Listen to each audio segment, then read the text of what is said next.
ഋതേ നിയോഗാത് സാമർഥ്യം അവബോദ്ധും ന ശക്യത്തെ.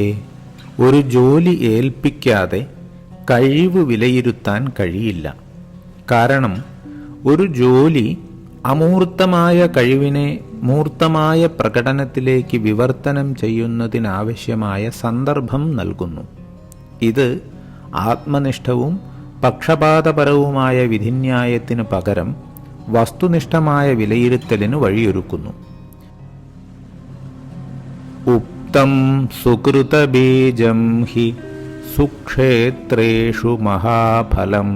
അനുയോജ്യമായ ഇടങ്ങളിൽ വിതയ്ക്കുന്ന സൽക്കർമ്മങ്ങളാകുന്ന വിത്തുകൾ മാത്രം വലിയ ഫലങ്ങൾ നൽകും.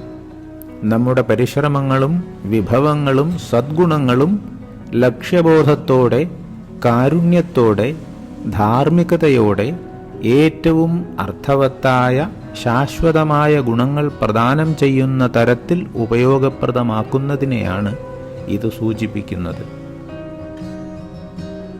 ഋതേരവേഹ ക്ഷാളയിതും ക്ഷമേതകഃ ക്ഷപാ തമസ്കാണ്ഡമലീമസം നഭഃ. രാത്രിയിലെ കൂരിരുട്ടുകൊണ്ട് മലിനമായ ആകാശത്തെ സൂര്യനല്ലാതെ മറ്റാർക്കാണ് ശുദ്ധീകരിക്കാൻ കഴിയുക?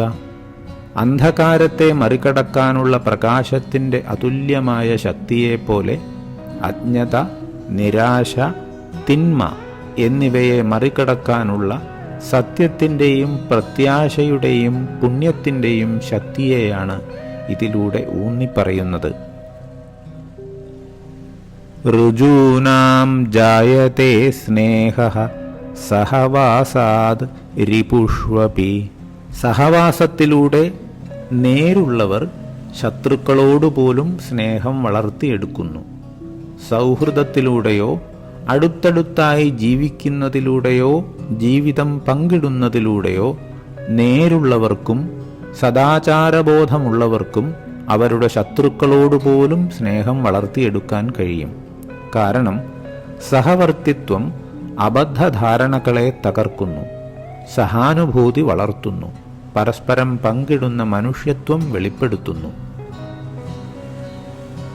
നീയന്തേ രിപുഭിഃ സമുന്നതിപദം പ്രായഃ പരം മാനിനഃ. ആത്മാഭിമാനികൾ അത്യുന്നതങ്ങളിലെത്തുന്നത് പ്രധാനമായും അവരുടെ ശത്രുക്കൾ കാരണമാണ്. വ്യക്തിപരമായ വളർച്ചയ്ക്കും പ്രചോദനത്തിനും വിജയത്തിനും എതിരാളികൾ ശക്തമായ ഉത്തേജകമായി പ്രവർത്തിക്കുന്നുവെന്ന് ഇത് സൂചിപ്പിക്കുന്നു.